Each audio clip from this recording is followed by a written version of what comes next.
Hi everyone, देखिए अब क्या हुआ है ना, लास्ट वीक मार्केट के अंदर काफ़ी अच्छा मूव आया है और काफ़ी अच्छा बुलिश सेंटिमेंट क्रिएटेड है मार्केट के अंदर। ये क्यों हुआ है?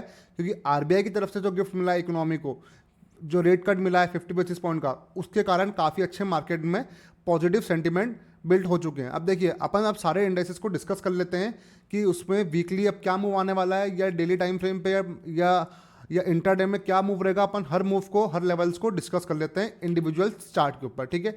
अभी अपन निफ्टी को डिस्कस कर लेते हैं। ये निफ्टी का मैंने वीकली चार्ट लगाया हुआ है।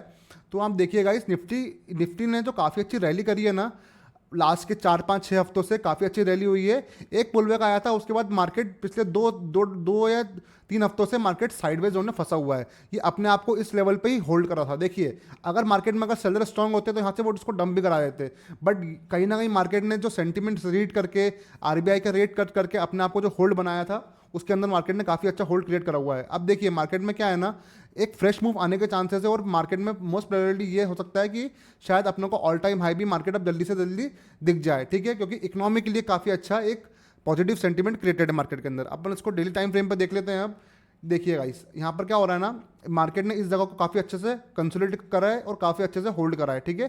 तो मार्केट में जो ये रेंज निकल रही थी 25,000 से लेकर 24,500 तक की, ये रेंज में ही मार्केट पिछले 2 3 हफ्ते से घूमा है। तो और इसकी जो क्लोजिंग लास्ट वाली आई है, लास्ट फ्राइडे क्लोजिंग इसकी 25,000 पे भी आ गई है, ठीक है। तो अब इमीडिएट जो अब रेजिस्टेंस बन के आ रहा है ना निफ्टी के लिए, वो आ रहा है 25,220। 25,220 तक ही एक अपन को बस एक रेजिस्टेंस फेस करना है। अदरवाइज इसके बाद मार्केट पूरा ऑल टाइम हाई टच करने के लिए फुल चांसेस हैं। तो अब इमीडिएटली मार्केट के अंदर 25,000 का ही अपन को बस अब लेवल का वेट करके क्लोजिंग का वेट करना है। अगर कंटिन्यूस इसके ऊपर क्लोजिंग होती है तो अपन ऑल टाइम हाई के लिए मार्केट के अंदर जा रहे हैं, ठीक है। अब अपन इसको इंट्राडे पे देख लेते हैं कि अपन को क्या लेवल्स को वॉच करना है और कैसा अपन को इंट्राडे में प्लान करना है। ये देखिए, ये तो ओवरऑल सिनारियो है कि मार्केट का क्या सेंटीमेंट क्या है और प्राइजेक्शन कैसा बन रहा है, ठीक है। अपन को चीज़ें प्लान तो इंट्राडे में ही करनी रहती है। ये तो एक लॉन्ग टर्म व्यू है कि ऑल टाइम हाई के लिए अपन अब अप्रोच कर सकते हैं ड्यू टू इकोनॉमी के अंदर कुछ फैक्टर चेंज हुए हैं ना, उसके कारण, ठीक है। अपन अब इसको 5 मिनट चार्ट में देख लेते हैं एक बार।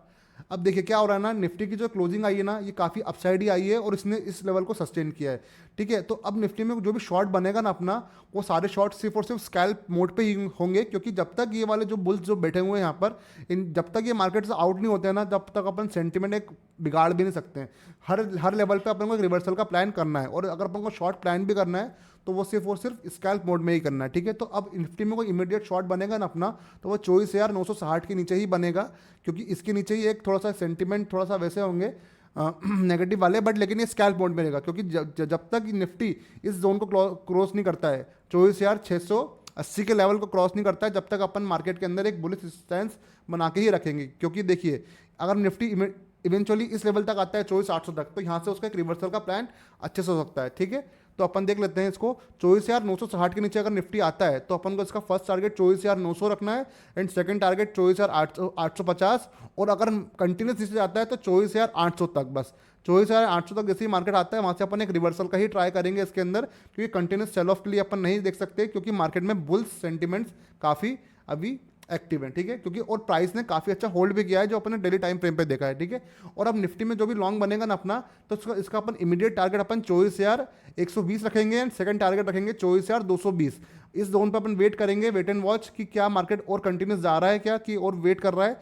अदरवाइज अगर मार्केट इसके ऊपर क्रॉस करता है तो अपन एक बुल्स का सिनारियो क्रिएट कर लेंगे और काफ़ी अच्छा एक ऑल टाइम हाई तक का टारगेट अपन मान के चलेंगे। क्योंकि बस यही एक इमीडिएट लेवल है मार्केट के अंदर जो उसको होल्ड कर सकते हैं, ठीक है। अब अपन बैंक निफ्टी को डिस्कस कर लेते हैं कि बैंक निफ्टी अब कैसा रहेगा।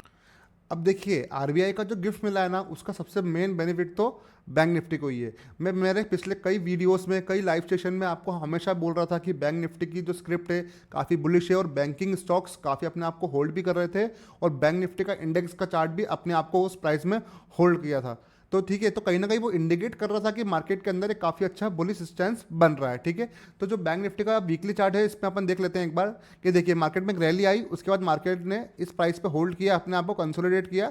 अब मार्केट एक फ्रेश रन के लिए रेडी हो रहा है। तो अपन एक इसका लॉन्ग टर्म सिनारियो देखें तो 57,000 से 59,000 या 60,000 तक के अपन को टारगेट इसके अंदर मिल सकते हैं, क्योंकि बैंकिंग स्टॉक्स के लिए और बैंकिंग सेक्टर के लिए काफ़ी अच्छा एक बुलिश स्टैंस क्रिएटेड है। और क्या हो रहा है ना, बैंक निफ्टी के अंदर अगर बुलिश स्टैंस क्रिएट हुआ है तो बैंकिंग स्टॉक्स के अंदर भी काफ़ी आपको बुल्स के लिए काफ़ी अच्छी रैली मिल सकती है। तो आप स्विंग ट्रेड अपने बैंकिंग स्टॉक्स के अंदर, एनबीएफसीज के अंदर, हाउसिंग फाइनेंस के अंदर आप प्लान कर सकते हैं, क्योंकि देखिए रेट कट जब आता है मार्केट के अंदर तो आपको एक्सपेंस करने के लिए ज़्यादा लिक्विडिटी मिलती है। तो जब आप एक्सपेंस करते हैं ना तो इवेंचुअली कंपनीज की बुक्स भी ग्रो होती है और इकोनॉमी भी ग्रो होती है। तो इस कारण से ही इतना अच्छा बुलिश स्टैंस मार्केट के अंदर क्रिएटेड है। ठीक है, अब अपन इसको एक बार डेली टाइम फ्रेम पर देख लेते हैं कि मार्केट का चार्ट कैसा रिएक्ट कर रहा है। ठीक है, अब ये देखो, ये इसने बुल रैली काफ़ी अच्छी दिखाई और काफ़ी मतलब 2 से 3 हफ्तों से प्राइस इस जगह पे होल्ड किया था। ठीक है, एक ही जोन में फंसा हुआ था। ठीक है, इंटरडे के अंदर अब जो इसकी क्लोजिंग आई है ना लास्ट फ्राइडे वाली, वो बहुत ही अच्छी आई है और बुलिश वाली क्लोजिंग आई है। ठीक है, अब इसको यहाँ से कंटिन्यू करना रहा तो काफ़ी अच्छा है, कंटिन्यू करके अपन को टारगेट मीट कराएगा, क्योंकि जो इतने टाइम का कंसोलिडेशन है ना उसको ये ब्रेक कराया आज लास्ट क्लोजिंग में, सॉरी, तो उसके बाद एक रन आने के चांसेस काफ़ी अच्छे हैं। ठीक है, तो ये तो एक हो गया ब्रॉड पर्सपेक्टिव की बैंक निफ्टी अभी कुछ हफ्तों के लिए काफ़ी अच्छा बुलिश एक मूव दे सकता है। लेकिन इंटरडे का चीज़ अलग होती है। इंटरडे में प्राइस कई बार फ्लक्चुएशन के अंदर आपका एसएल हिट हो जाता है, तो आप वो जो चीज़ें हैं वो इंटरडे में थोड़ी अलग प्लान होती है। ठीक है, अब अपन बैंक निफ्टी के इंटरडे को अपन डिस्कस कर लेते हैं। देखिए, ये बैंक निफ्टी का जो ये वाला जो जोन निकल के आ रहा है ना, इसमें प्राइस काफ़ी अच्छा लास्ट के 2 घंटे 3 घंटे में कंसोलिडेट किया है। ठीक है, तो बैंक निफ्टी में अब जो भी शॉर्ट बनेगा ना, बट स्ट्रिक्टली वो सिर्फ और सिर्फ स्कैल्प मोड में ही बनेगा या कुछ सेकेंडों के लिए कुछ मिनटों के लिए बनेगा। अदरवाइज कोई भी एक लॉन्ग टर्म टारगेट मेरे को अभी सेलिंग साइड नहीं दिख रहा है, क्योंकि इतना अच्छा बुलिश के बाद मार्केट को या तो पूरा ही ट्रैप करना रहेगा, तो वो इमीडिएटली वो जो कैंडल बनी है फ्राइडे वाली उसको वो एनगल्फ कर लेगा। अदरवाइज सिर्फ और सिर्फ स्कैल्प मोड में ही अपन को शॉर्ट को प्लान करना है। ठीक है, तो बैंक निफ्टी में अब जो भी शॉर्ट बनेगा ना वो 56,380 के नीचे ही बनेगा, क्योंकि इसके नीचे ही एक जाएगा तो एक स्कैल्प बनेगा, जिसका स्कैल्प का टारगेट अपना बहुत छोटे छोटे रहेंगे, 56,150 का रहेगा और 56,000 का अपना इसका सेकंड टारगेट रहेगा। अदरवाइज जो भी जोन पे अगर मार्केट आता भी इवेंचुअली, तो जो ये वीक हैंड जो ये अच्छे लोग यहाँ पर ऐड हुए हैं ना, और जो जिसमें जो भी वीक हैंड होगा ना उसको बाहर करने के लिए मार्केट नीचे आएगा, और इवेंचुअली यहाँ पर आने के बाद मार्केट ना अपने आप को रिवर्सल का ट्राई करेगा। तो यहाँ पर एक रिवर्सल की एंट्री भी अच्छी बन सकती है। अगर आप शॉर्ट करते हैं तो शॉर्ट की एंट्री भी आपकी सिर्फ स्कैल्प मोड में ही बनेगी, है ना। अब इवेंचुअली अगर मार्केट इसके ऊपर कंटिन्यू करता है तो आपको bank Nifty all time high के ऊपर जाएगा। अभी अपने पास कोई लेवल नहीं है, but upon mostly upon round level पे इस पर फोकस करेंगे। तो 56,700 के ऊपर मार्केट जाएगा ना, तो अपन इसका एक टारगेट अपन रखेंगे 56,900, 57,000 एंड 57,500 के आसपास, क्योंकि अभी ऑल टाइम हाई पे जा रहा है। तो अपन को सिर्फ राउंड लेवल पे फोकस करना पड़ेगा या फ्रेश प्राइस एक्शन का वेट करना पड़ेगा कि मार्केट किस जोन पे अटक रहा है या किस जोन पे मूव कर रहा है। ठीक है, तो ये हो गया बैंक निफ्टी का मेन सिनेरियो, है ना। अब अपन सेंसेक्स को डिस्कस कर लेते हैं कि सेंसेक्स कैसा मूव कर सकता है। ठीक है, देखिए वैसे सेंसेक्स तो ऑलमोस्ट निफ्टी जैसा ही मूव करता है, बट फिर भी अपन इसके इंपॉर्टेंट लेवल डिस्कस कर लेते हैं चार्ट पे एक बार। ठीक है, अब सेंसेक्स के जो इंपॉर्टेंट लेवल निकल के आ रहे हैं ना, वो अपन चेक कर लेते हैं एक बार कि डेली टाइम फ्रेम के अंदर 82,500 का जो लेवल है ना, ये रेंज का हाई है। अगर इसके ऊपर मार्केट निकलेगा तो मार्केट ऑल टाइम हाई के लिए एक बार ट्राई जरूर करेगा। ठीक है, क्योंकि इसके ऊपर कोई भी खास अपन को सेलर्स एक्टिव नहीं दिख रहे हैं, फिर वो ऑल टाइम हाई के लिए अपने आप को 86,000 के लिए टारगेट कर सकता है। ठीक है, एक बार अपन इंटरडे में लेवल देख लेते हैं कि क्या निकल के आ रहे हैं।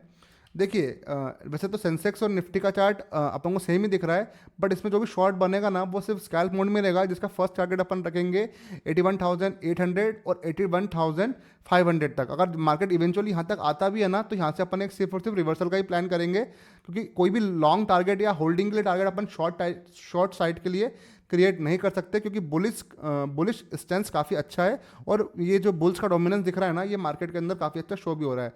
अगर अपन इसका कोई लॉन्ग प्लान करेंगे तो 82,300 के ऊपर ही करेंगे, जिसका इमीडिएट टारगेट अपना 82,500 रहेगा, एंड और ऊपर जाएगा तो 82,700 के आसपास। ठीक है, फिर अपन देखेंगे फ्रेश प्राइस एक्शन के कंटिन्यूस कर रहा है कि यहाँ से कोई रिवर्सल का प्लान बन रहा है, अपन वो प्राइस एक्शन के हिसाब से ही वॉच करेंगे। ठीक है, अब देखिए मार्केट में कोई भी एक बड़ा गैप अप या बड़ा गैप डाउन लग जाता है तो ये थोड़े लेवल्स डिस्टॉर्ट हो जाएंगे, बट इवेंचुअली मार्केट में काफ़ी अच्छा बुल्स का ही टेक है। तो देखेंगे कोई फ्रेश प्राइस एक्शन के अंदर कि मार्केट कंटिन्यू मूव कैसे कर रहा है या ये पूरा ही डंप हो रहा है ना। ठीक है, और अगर आपको ये जो ट्रेड्स है ये लेवल्स के हिसाब से ट्रेड करना है तो आप मेरे को रेगुलर 9 AM to 3 PM तक मेरे को लाइव मार्केट में ज्वाइन कर सकते हैं इस चैनल के अंदर। तो इसलिए आप वीडियो को लाइक कर दीजिए और चैनल को सब्सक्राइब कर लीजिए एंड बेल नोटिफिकेशन प्रेस कर दीजिए, जैसे कि आपको मैं जैसे लाइव आता हूँ आपको मेरा नोटिफिकेशन आ जाएगा। बट आप मेरे को लाइव मार्केट में इसके साथ लेवल्स के साथ ट्रेड करके अपन चैट्स के साथ डिस्कस करके जो भी सेटअप बन रहा है वो अपन ट्रेड को वहाँ पर प्लान करते हैं। ठीक है गाइस, थैंक यू।